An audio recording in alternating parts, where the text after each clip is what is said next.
السلام علیکم ورحمۃ اللہ وبرکاتہ. سامعین کیسے ہیں سب؟ امید ہے خیر وقت سے ہوں گے. Welcome to learning Quran. Learning Quran میں خوش آمدید.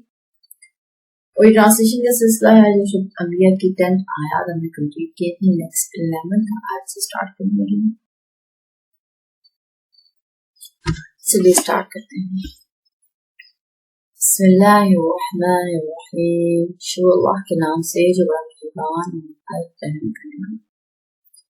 وَمِنَ النَّاسِ اور انسانوں میں کوئی مَن يَعْبُدُ اللَّهَ ایسا ہے جو بندگی کرتا ہے اللہ کی عَلَى حَرْفٍ کنارے پر رہ کر فَإِنْ أَصَابَهُ خَيْرٌ پھر اگر پہنچے اسے کوئی فائدہ اطمأنَّ بِهِ تو مطمئن ہو جاتا ہے. وَإِنْ أَصَابَتْهُ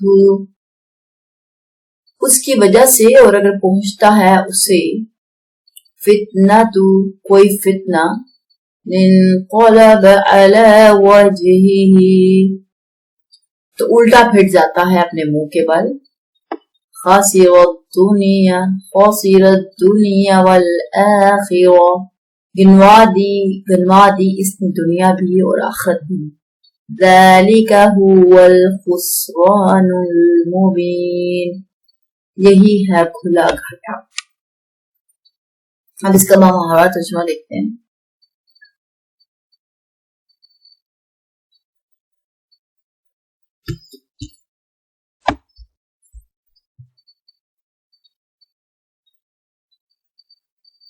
اور لوگوں میں کوئی ایسا بھی ہے جو کتانے پر کھڑا ہو کر اللہ کی عبادت کرتا ہے. اگر اسے کچھ فائدہ ہو تو اسلام سے مطمئن ہو جاتا ہے اور اگر کوئی مصیبت پڑ جائے تو الٹا پھٹ جاتا ہے. ایسے شخص نے دنیا کا بھی نقصان اٹھایا اور آخرت کا بھی صحیح خسارہ ہے اس کو.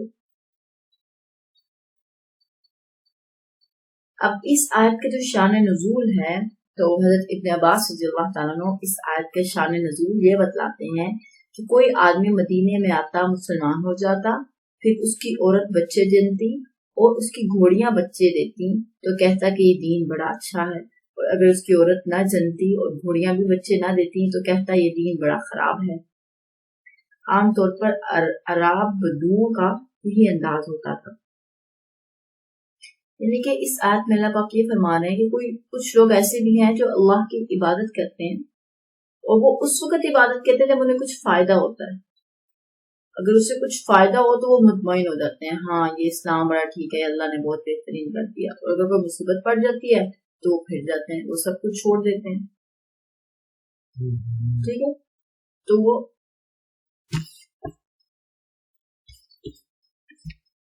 سب کچھ چھوڑ چھاڑ کے بیٹھ جاتے ہیں اور پھر جاتے ہیں. ایسے شخص کے لیے دنیا بھی نقصان میں رہتی ہے. ایسے شخص کے لیے دنیا بھی نقصان ہے کیونکہ وہ دنیا میں بھی نقصان اٹھاتا ہے اور آخرت میں تو خسارہ ہے ہی. آخرت میں تو کھلا گھاٹا. دنیا بھی اس کے لیے مشکل ہوتی ہے اور آخرت تو وہ مشکل ہو ہی جاتی ہے. ایسے لوگ جو کنارے پہ رہتے ہیں اور فائدہ پہنچے تو مطمئن رہتے ہیں، نہ فائدہ پہنچے تو وہ فتنہ کھڑا کر دیتے ہیں، یا وہ کہتے ہیں جی یہ فتنہ آ گیا تو اس پر وہ کیا کرتے ہیں، نقصان اٹھاتے ہیں، اس سے الٹا پھر جاتے ہیں.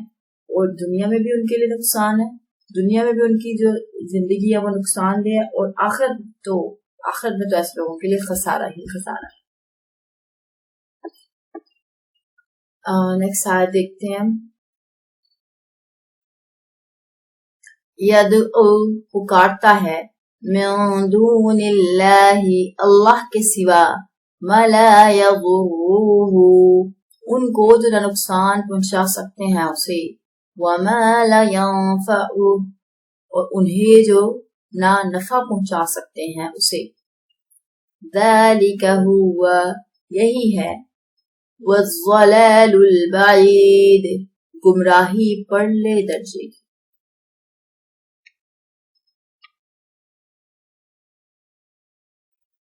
وہ اللہ کے سوا اسے پکارتا ہے جو نہ اسے تکلیف پہنچا سکتا ہے نہ فائدہ دے سکتا ہے. یہ گمراہی کی انتہا ہے.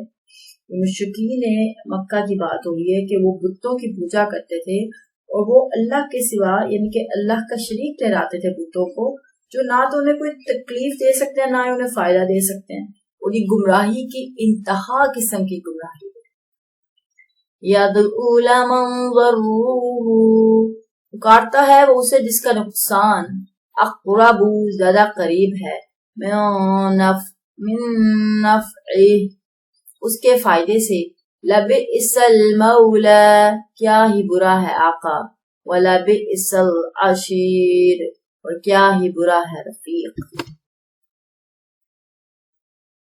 وہ اس کو پکارتا ہے جس کا نقصان اس کے نفع سے زیادہ قریب ہے، بہت برا ہے اس کا مددگار اور بہت برا ہے اس کا رفیق. اچھا، اب رفیق کہتے ہیں ساتھی کو، ہم نشین کو. ایمان گنوا کر نقصان تو فوری ہو گیا، اب وہ نفع جس کی امید میں اس در پہ گیا تھا وہ دور کے سہانے خواب ہیں. شاید اس کی مراد بھر آنے کی صورت میں وہ بھی اس کے فتنے میں اضافے کی ہی وجہ بنے گی. ایمان تو گنوا دیا ہے اور جس نفع کی اس کو امید ہے اور جس در پہ وہ نفع کے لیے گیا ہے وہ بھی دور کے سبحان خواب ہیں. یا ہو سکتا ہے کہ اگر اس کی مراد بر آئی یا اس کی امید پوری ہو گئی اس وقت وہ مزید فتنے میں آ جائے اور مزید فتنے میں اضافہ ہو جائے اس کے اندر. اللہ پاک فرمانا ہے کیا ہی برا رفیق ہے، کیا ہی برا آقا ہے اور کیا ہی برا رفیق ہے. نیکسٹ آیت دیکھتے ہیں. ان اللہ یدخل الذین آمنوا وعملوا الصالحات،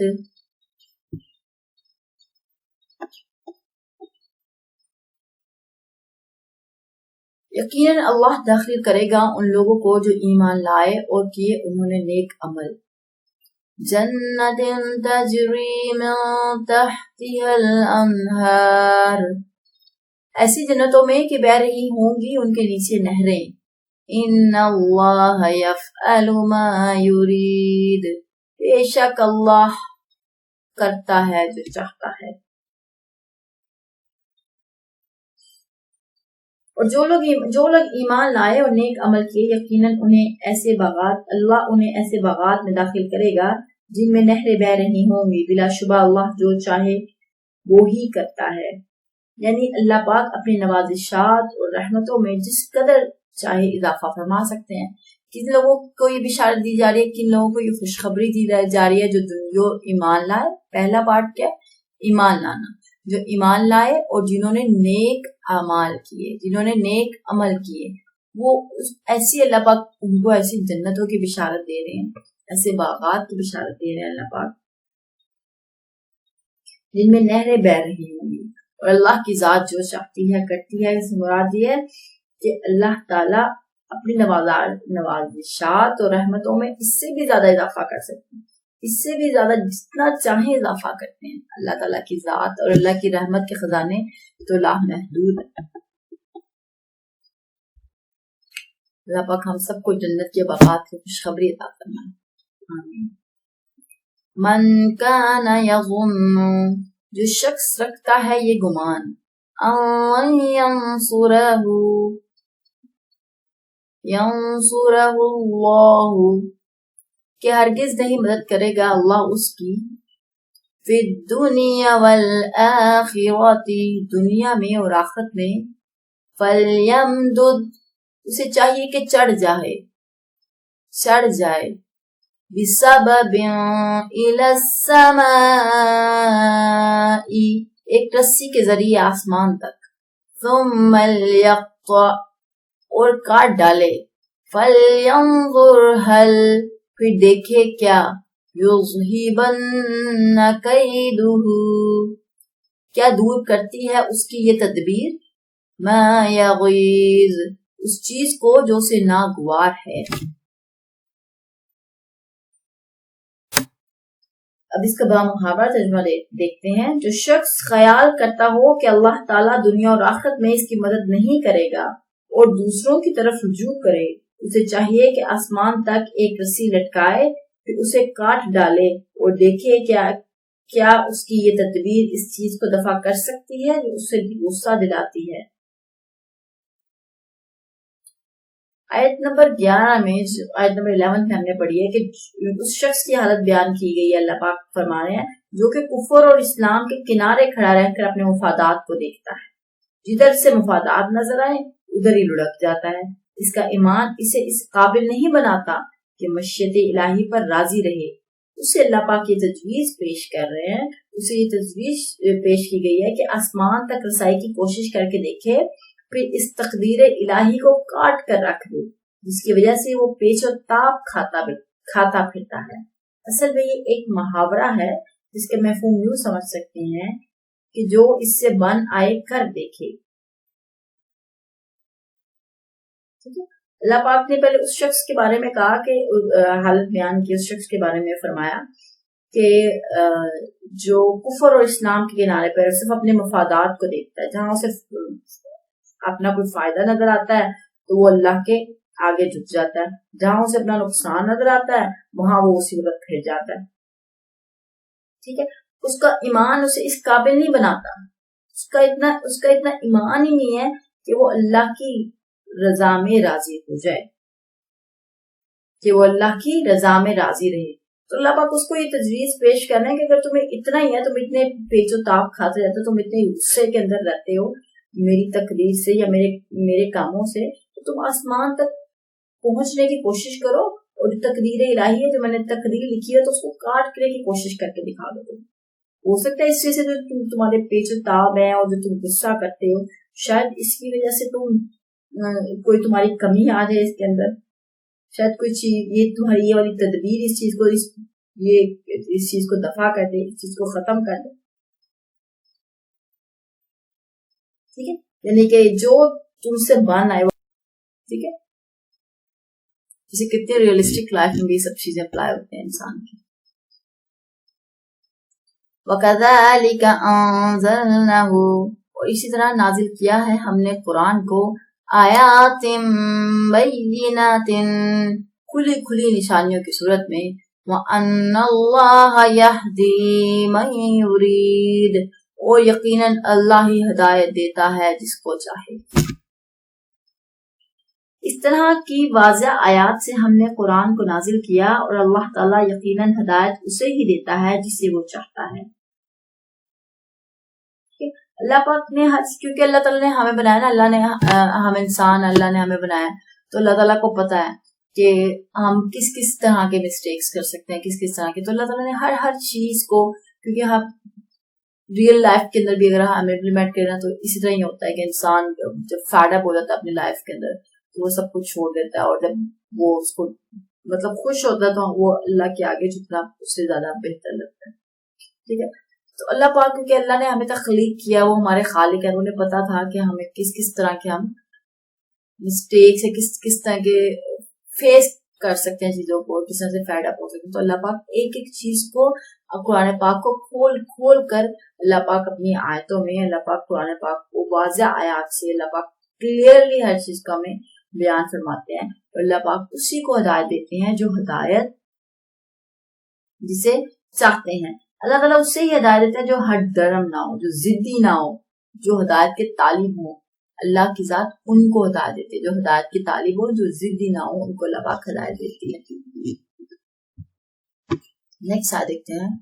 ان الذین آمنوا، بے شک وہ لوگ جو ایمان لائے، والذین ہادوا، اور جو یہودی ہوئے، والصابین، اور سائبین، والنصارى، اور نصارى، والمجوس، اور مجوس، والذین اشرکوا، اور وہ لوگ جنہوں نے شرک کیا.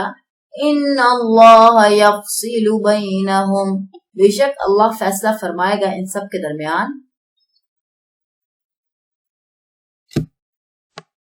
یوم القیامہ، روز قیامت. ان اللہ علی کل شیء شہید، یقیناً اللہ ہر چیز پر نگران ہے. وہ لوگ جو لوگ ایمان لائے اور جو یہودی ہوئے اور صابی اور عیسائی اور آتش پرست اور جو مشرک ہیں، اللہ تعالیٰ ان سب کے درمیان قیامت کے دن فیصلہ کر دے گا، کیونکہ اللہ تعالیٰ ہر چیز پر حاضر و ناظر ہے.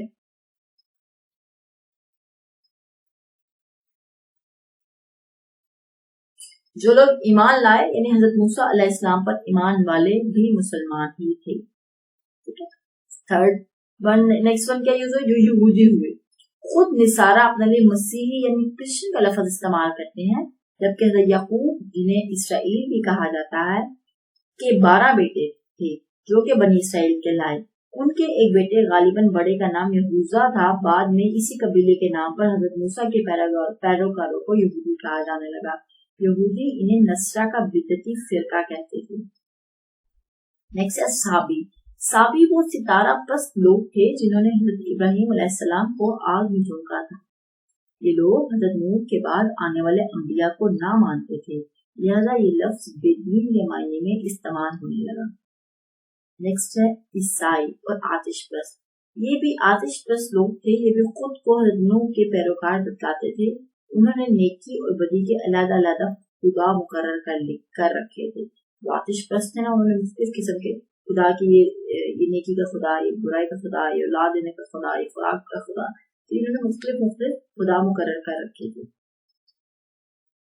اور مشرک، لاسٹ ون جو لفظ جو کہ والذین اشرکوا، اور جو مشرک ہیں، مشرکین مکہ مراد ہیں. اگرچہ مسلمانوں کے علاوہ سب قوموں میں شرک پایا جاتا ہے.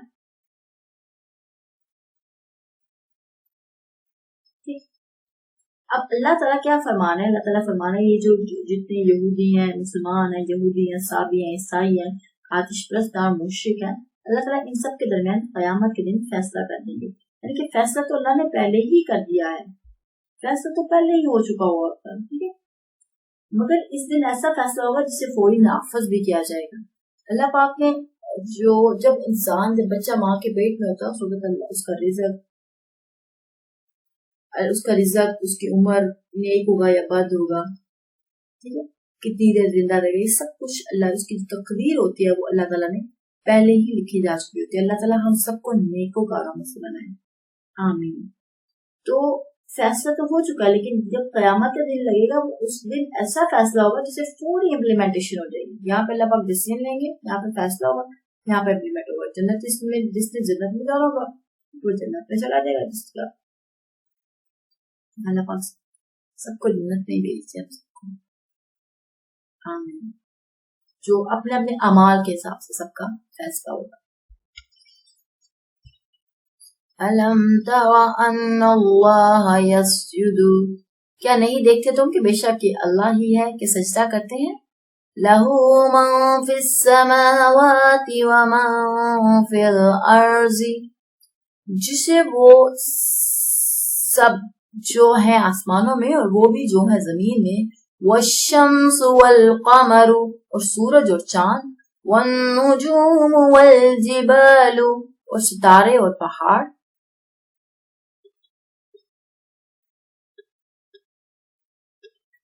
والشجر والدواب،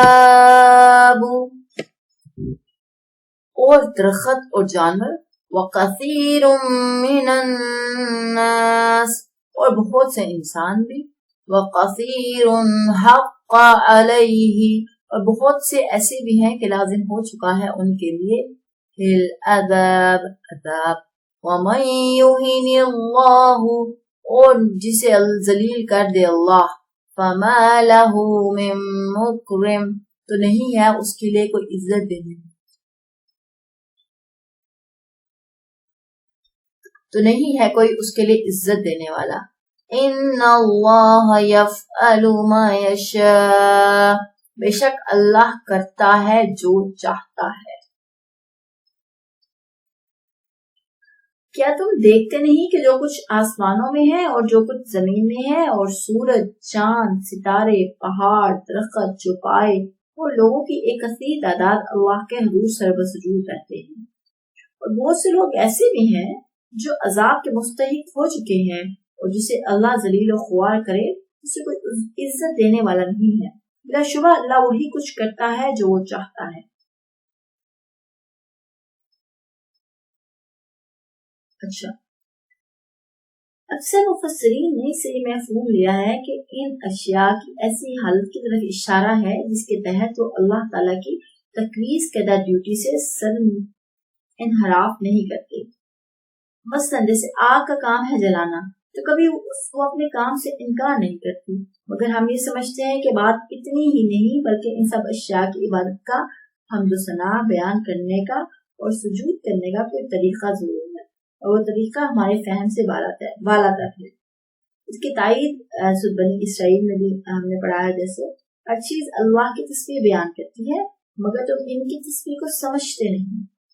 آگ کا جلانا یا پانی کا گیلا کرنا یا شمس کا غروب ہونا تو ہم سمجھتے ہیں کہ اشارہ کسی ایسی عبادت کی جانب ہے جو ہم سمجھتے نہیں۔ تو ہر چیز، کائنات کی ہر چیز، جو کچھ آسمانوں میں ہے اور جو کچھ زمین میں ہے، جیسے سورج، چاند، ستارے، پہاڑ، درخت، جانور، بہت سے لوگ بھی، ہر کوئی اللہ کی عبادت کرتا ہے، اللہ کے آگے سربسجود رہتے ہیں، اللہ کے آگے سجدہ کرتے ہیں، ٹھیک ہے۔ لیکن ہمیں چونکہ پتا نہیں ہے، جیسے آگ کا کام جلانا، اور آگ کے اندر جلانے کی صرف پیدا کی بھی اللہ نے، ٹھیک ہے۔ آگ اللہ کے حکم کے بغیر جلا نہیں سکتی، رائٹ۔ آگ کا کام جلانا ہے، وہ اللہ تعالیٰ نے اس کو ایک طرح سے آرڈر دیا ہوا ہے، اللہ پاک نے اس کو کہا ہوا ہے کہ تمہارا کام جلانا، تم نے جلانا ہے، وہ جلاتی ہے۔ تو یہ ان کی ہر چیز کی عبادت کا ایک طریقہ ہے جو اللہ نے مقرر کیا، اور وہ اس کے اکارڈنگ اللہ کی عبادت کرتے ہیں، سمپل سی۔ بہت سے ایسے بھی ہیں جن کے لیے اللہ تعالیٰ نے عذاب لازم ہو چکا ہوا ہے، جن کے لیے جو عذاب مستحق ہو چکے ہیں، اور بے شک اللہ جسے ذلیل و خوار کرے سے کوئی عزت نہیں دے سکتا، اور اللہ کی ذات جو چاہتی ہے وہ کرتی ہے۔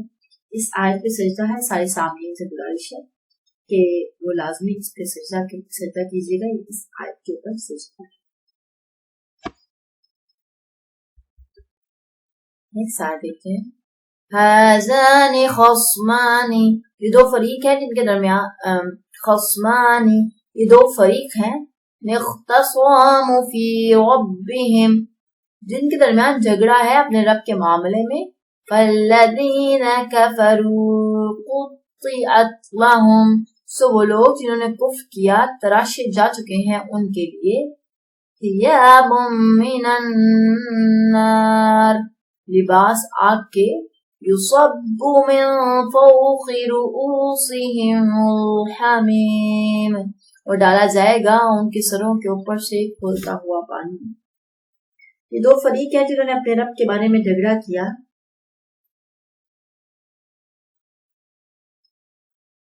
ان میں سے جنہوں نے کفر کیا ان کے لیے آگ کے کپڑے کاٹے جائیں گے اور ان سروں پر اوپر سے کھولتا ہوا پانی ڈالا جائے گا۔